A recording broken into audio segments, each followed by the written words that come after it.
Welcome to the Rock is George podcast. I'm your host, George Dionne. Be sure to check out my new and improved website, rockisgeorge.com, where you can find all our social media and streaming platforms, as well as podcast episodes, knac.com exclusives, album and show reviews, and much, much more. My guest for episode 230 is Puddle of Mudd frontman, Wes Scantlin. Puddle of Mudd have a brand new album out now called Kiss the Machine through Pavement Entertainment. There's some really good music on this new album. And here's Wes Scantlin to tell you more about it. I ask everybody the same question to start things off. If I knew absolutely nothing about Puddle of Mudd, how would you describe the band's music to me? Resilient and persevering and creative and nonstop. You guys just released a new album on May 2nd called Kiss the Machine through Pavement Entertainment. It's the follow-up to your 2023 album, Ubiquitous. How long have you been working on Kiss the Machine before its release? Man, probably 2 years.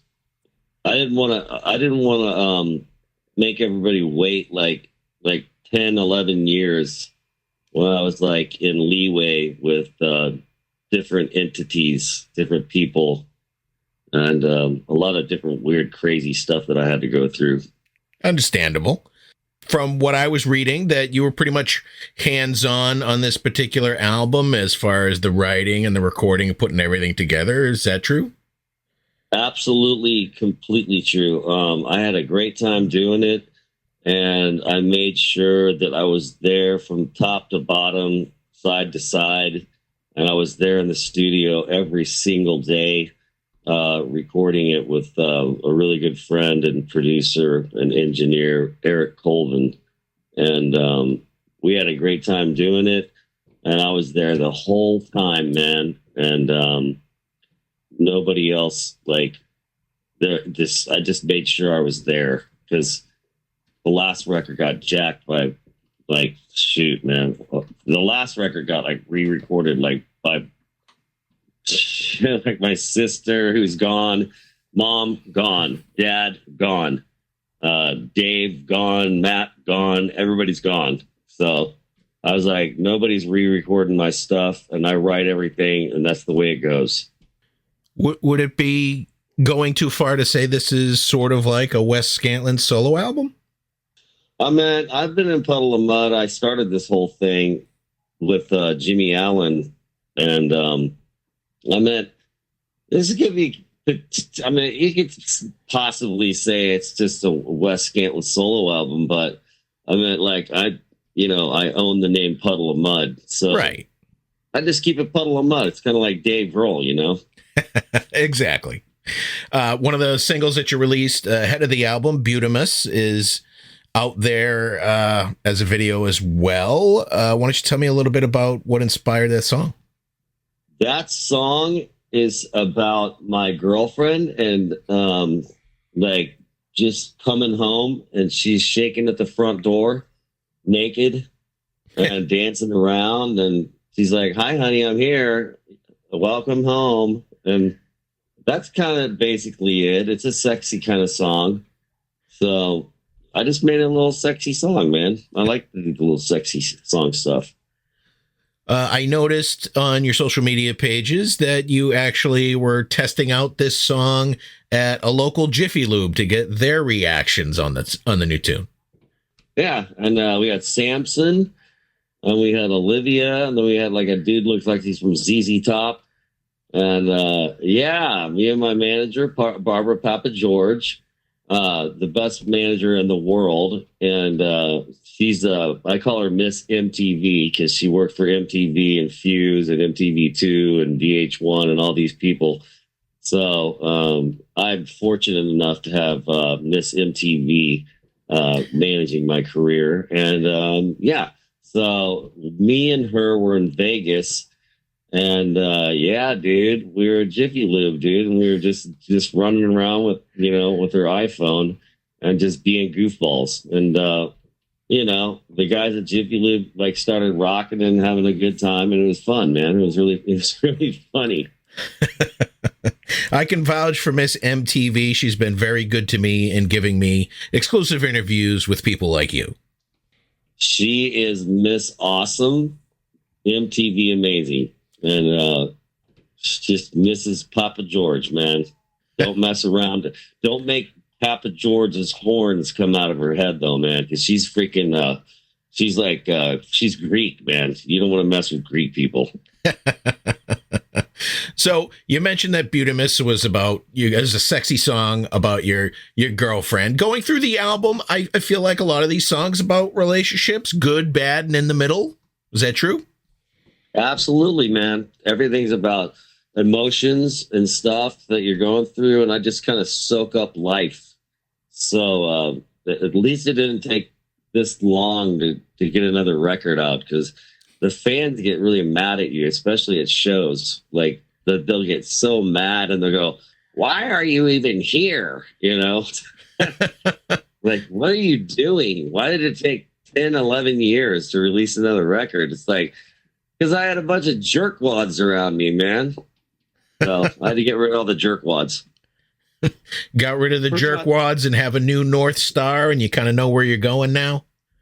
Yeah, I'm completely sober, and I'm totally drug-free, and everything is just crystal awesome cool, and everything's just totally great, man. And I've got a great relationship with my heavenly Father above, who rains angels down upon me all the time, and surrounded by angels, man.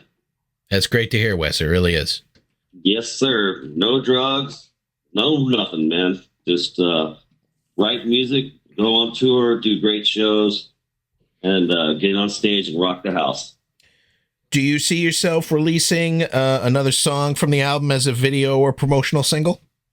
Yeah, the next one, since my boy Doug Ardito, my former bass player, who I'm trying to get back in the band, he's got 2 kids now, so I'm trying to reel him back in like a catfish, man, with like 19,000 poles off the pontoon boat with chicken livers all over there. And he's got 2 kids. He's like drop off, pick up dad right now in Boston. So it's hard reeling him in right now, but we're still working together. And Baby You the Best is a new single that we're gonna release, and we got a bunch of singles, man. We can release a lot of stuff. So I'm not sure. Me and him talk together all the time, and I just praise him like Doug Ardito. I still consider him the like my singer-songwriter buddy, because he is, and I love him so much, and I miss him a bunch, and a lot of other people that have left, but yeah. So I was promising him Baby You the Best, and the song Maniac, that song, and then I'll have some other singles coming out too, which there's plenty of catchy stuff going on. There's some other stuff that's going to be coming out through the Universal Music Group, UMG, which are completely like brand new that nobody even knows about. So I've been working hard, man. Is this thing that nobody knows about on UMG kind of revisiting the back catalog of Puddle of Mudd? No, this is brand new stuff. Really? All right. Yeah. There's a song. There's 4 songs that are coming out on UMG, and I love Pavement, and I love Sony, and I love all these guys, and I appreciate everything they've done for me in my career. But yeah, I mean, UMG was like, and Flawless and Interscope and Geffen and UMG was just like, they lit my life up, and they've helped me and they've blessed me for so many times, like for a long time. So my hat's off to them, and and I love them still, and I'm glad to be able to work with them still. Actually, it's kind of cool to be able to work with Sony and UMG at the same time. I wanted to ask you what inspired the album's title, Kiss the Machine. You don't have any songs on the album titled that. Yeah, the whole reason I made that up was like, it's better to kiss the machine than fight the machine. Like, you get a lot farther when you kiss the machine. And you know, the record industry is a machine. And I basically, you know, was just like, you know what? I'm just gonna say kiss the machine. You know, I don't need to. You know, I love Rage Against the Machine, the band. Yeah. But yeah, like I don't want to fight the machine, man. So I thought kiss the machine is the best thing to say.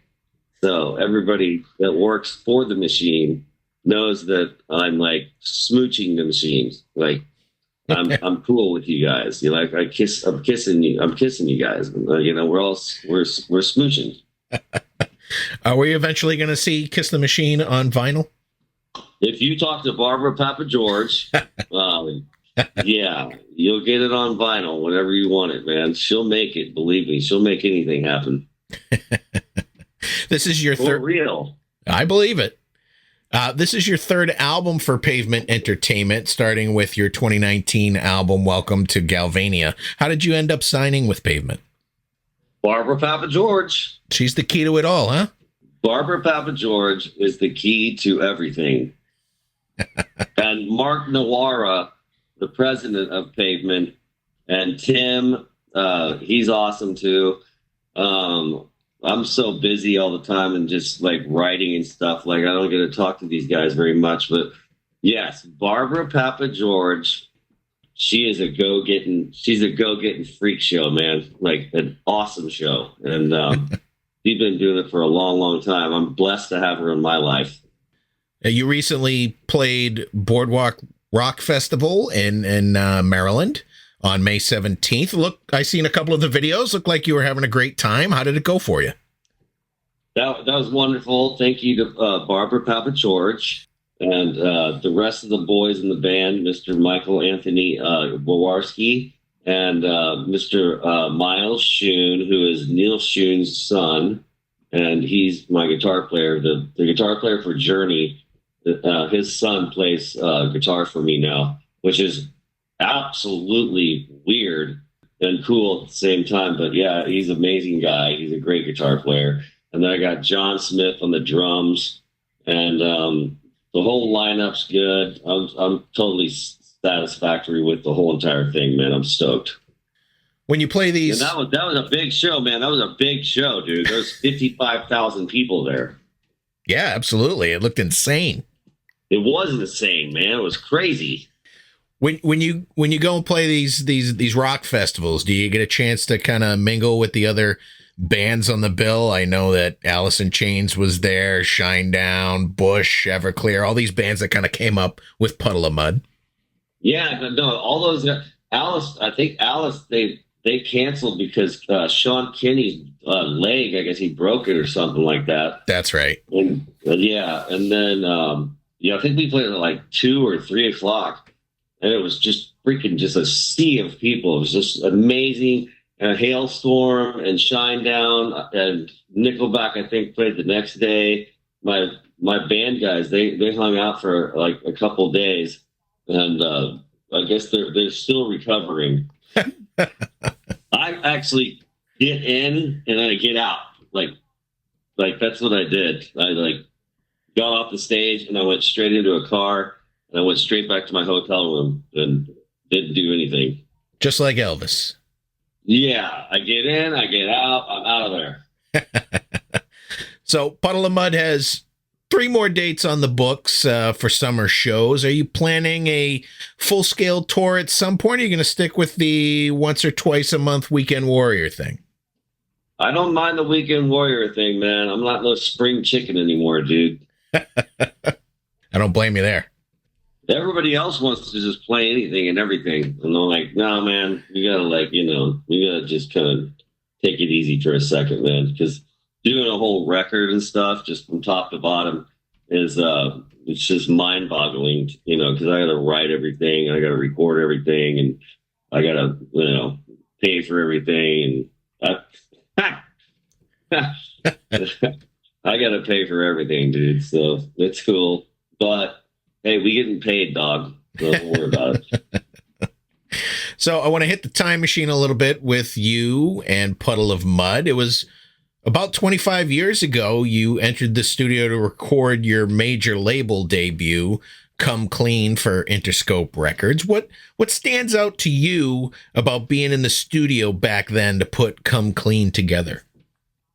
Well, I've been piecing it together from the get-go. But Fred Durst from Limp Bizkit, man, he and Danny Wimmer from DW Enterprises, and Jordan Schur from Geffen, and Jimmy Iovine from Interscope.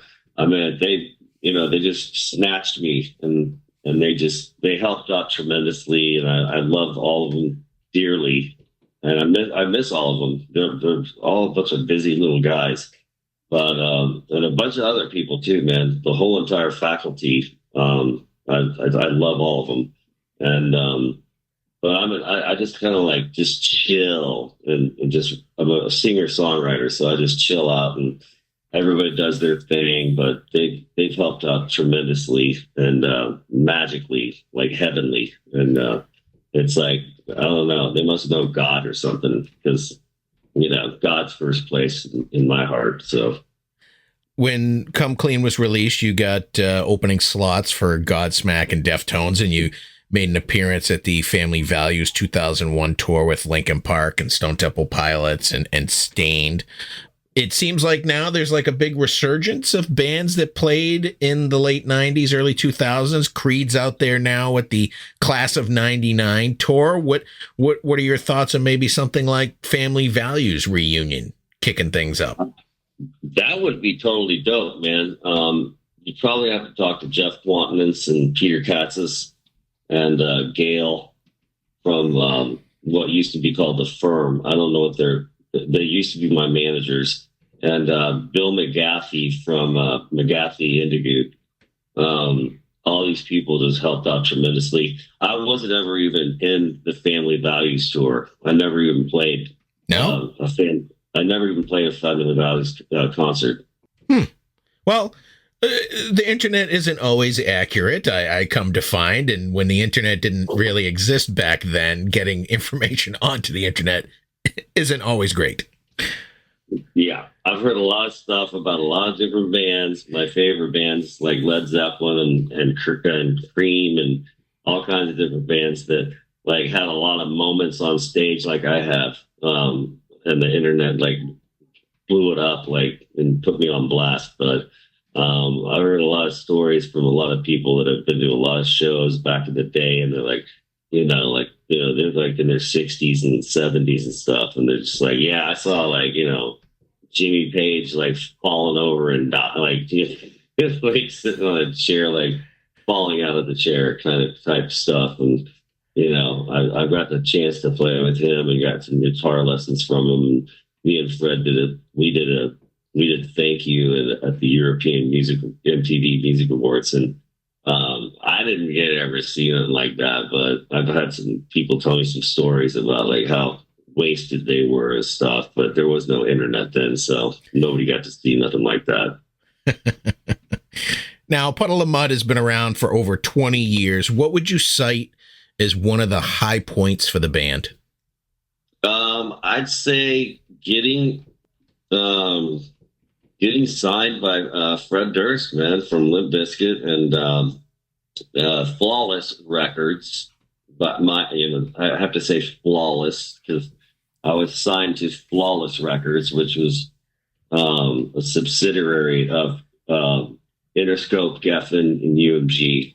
So just getting the deal, and just being flown out here to Los Angeles, and where I reside now, and a lot of other places all over the place. But because I'm in Vegas, I'm in LA, and I'm in KC, and I'm in Florida. So I just getting the original deal just with the demo tape, with a fake backstage pass at Kemper Arena at a Family Values concert.